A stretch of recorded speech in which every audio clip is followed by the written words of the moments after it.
Assalamualaikum warahmatullahi wabarakatuh. Jumpa lagi anak-anakku di pertemuan yang ketiga, yaitu minggu ketiga. Kalau di minggu kemarin kita sudah mempelajari tentang objek IPA dan pengamatan, sekarang kita masuk ke bab yang kedua, yaitu mengenai klasifikasi makhluk hidup. Nah, ada beberapa kompetensi dasar di sini. Pada pertemuan pertama, yang akan kita pelajari diantaranya adalah mengidentifikasi benda-benda di sekitar, juga membedakan makhluk hidup dan tak hidup.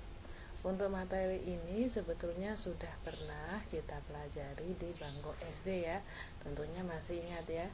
Untuk kompetensi dasar pada pembelajaran klasifikasi makhluk hidup, ada beberapa yang harus menjadi standar kompetensi dasarnya. Di antaranya, yang pertama adalah mengklasifikasikan makhluk hidup dan benda berdasarkan karakteristik yang diamati. Yang kedua, menyajikan hasil pengklasifikasian makhluk hidup dan benda di lingkungan sekitar berdasarkan karakteristik yang diamati.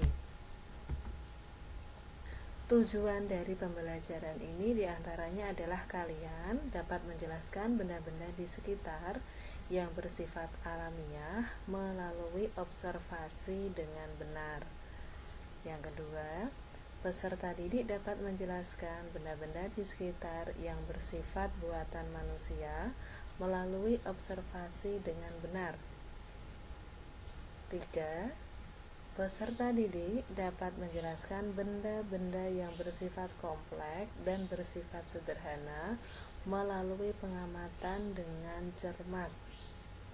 4. Peserta didik dapat menjelaskan kegunaan dari berbagai jenis benda di sekitar dengan cermat.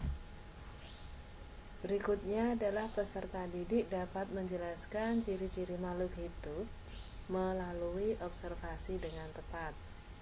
Dan yang keenam, peserta didik dapat menjelaskan perbedaan makhluk hidup dengan benda tak hidup melalui pengamatan dengan benar.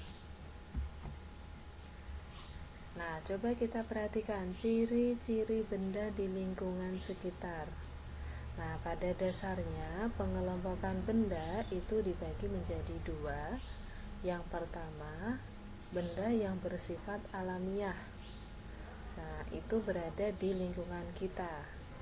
Nah, contohnya adalah batu, pasir, logam, dan udara. Alamiah ini apa? Alamiah ini adalah benda yang sudah terjadi secara alami, alias dia diciptakan oleh Tuhan. Nah, berbeda dengan benda yang bersifat buatan.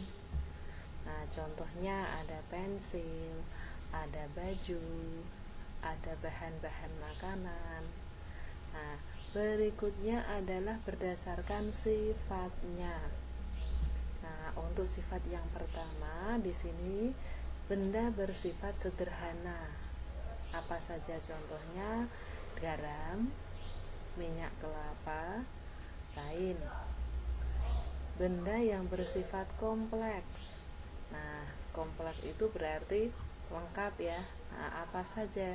Misalnya ada mobil, ada rumah, juga ada televisi atau TV. Benda-benda dapat diklasifikasikan berdasarkan ciri-ciri berikut. Nah, untuk ciri yang pertama ada bentuk benda. Nah, bentuk itu kan ada yang bentuknya kotak, ada yang bentuknya bulat, ada yang bentuknya elips, lonjong. Nah, itu disebut bentuk benda. Ukuran benda, sekarang yang nomor 2, ukuran benda ya ukuran kecil, sedang, besar. Nah, kemudian warna benda. Nah, kalau warna benda tentunya ada merah, ada hijau, juga ada kuning dan lainnya. Yang keempat, ciri yang keempat, keadaan permukaan benda. Keadaan ini ada keadaan kasar, ada keadaan halus. Nah, dan yang kelima berdasarkan bahan penyusun benda. Nah, di sini adalah bahan penyusunnya. Nah, seperti saja pensil. Nah, bahan penyusunnya itu juga dari kayu untuk pelapisnya, yang di dalamnya adalah serbuk pensilnya. Nah, berikutnya adalah kegunaan berbagai jenis benda. Contohnya apa? Nah, di sini mobil sebagai contoh, saya ambil, Bu Tita ambil mobil. Nah, apa fungsi dari mobil? Sebagai alat transportasi. Yang kedua, garam. Nah, garam tentunya adalah sebagai bumbu dapur. Semua masakan tentunya menggunakan garam. Kalau tidak menggunakan garam, ya tentunya kalian tidak akan suka dengan makanannya. Kemudian handphone. Nah, sebagai alat komunikasi. Nah, sekarang ini dengan adanya pandemi, maka pembelajaran yang bisa kita tempuh diantaranya adalah melalui gadget atau Android. Nah, supaya pembelajaran kita tetap berjalan walaupun kita tidak bisa bertatap muka secara langsung. Nah, berikutnya adalah ciri-ciri makhluk hidup. Nah, ini sudah pernah kita pelajari waktu kalian masih di SD. Makhluk hidup dan benda mati dibedakan dengan adanya gejala kehidupan. Nah, apa saja yang membedakan antara ciri-ciri makhluk hidup? Nah, ini ada beberapa poin yang menunjukkan ciri-ciri dari makhluk hidup. Yang pertama adalah bernafas. Kita, hewan, tumbuhan itu juga melakukan salah satu ciri dari makhluk hidup, yaitu bernafas. Beda dengan batu di sekitar kita. Itu yang membedakan makhluk hidup dengan benda-benda mati. Bergerak, kita bisa berpindah tempat, kita bisa berjalan, itu disebut dengan bergerak. Yang ketiga adalah memerlukan makanan dan minuman. Nah, ini adalah asupan energi buat kita. Kalau tidak makan, kita tidak punya energi untuk bisa melakukan aktivitas sehari-hari. Tumbuh dan berkembang. Nah, tumbuh di sini yang dimaksud tumbuh adalah perubahan ukuran volume atau tinggi yang bersifat irreversible. Apa arti dari irreversible di sini? Yaitu tidak bisa kembali ke bentuk semula. Artinya bayi yang berkembang menjadi balita, balita berkembang menjadi anak-anak, anak-anak menjadi dewasa, selanjutnya dia tua. Nah, ini yang disebut dengan tumbuh. Nah, kalau sudah remaja tidak mungkin dia akan bisa kembali lagi menjadi bayi. Nah, karena bersifat yang tidak bisa kembali ke bentuk semula, itu yang dimaksud dengan irreversible. Nah, lalu bagaimana yang disebut dengan berkembang? Nah, berkembang di sini adalah pematangan organ reproduksi. Nah, seperti pada manusia, berkembangnya itu adalah di tahapan ketika manusia menginjak remaja.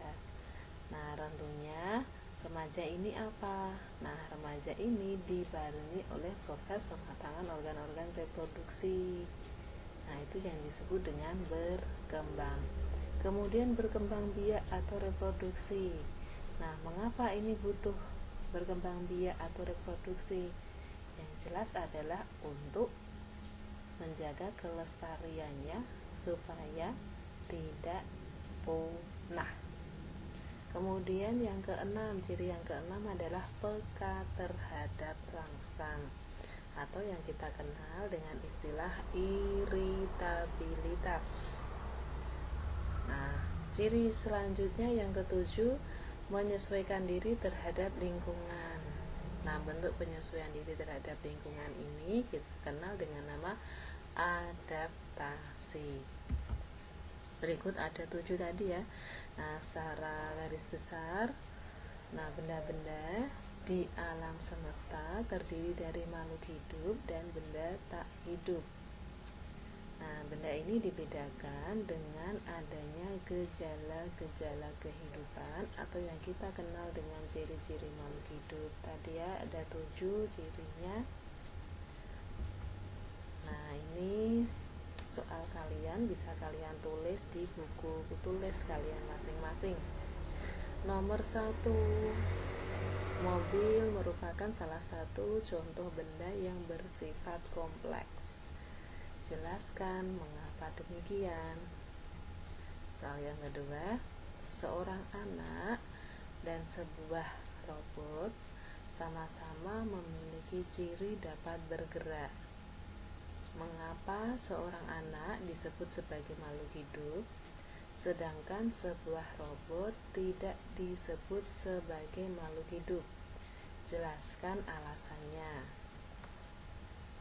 Selanjutnya untuk soal yang ketiga, jelaskan perbedaan benda yang bersifat alamiah dan buatan serta berikan masing-masing 3 contohnya. Soal yang keempat, jelaskan 4 kegunaan dari berbagai jenis benda di sekitar yang kamu ketahui. 5. Jelaskan apa saja yang menjadi ciri-ciri makhluk hidup.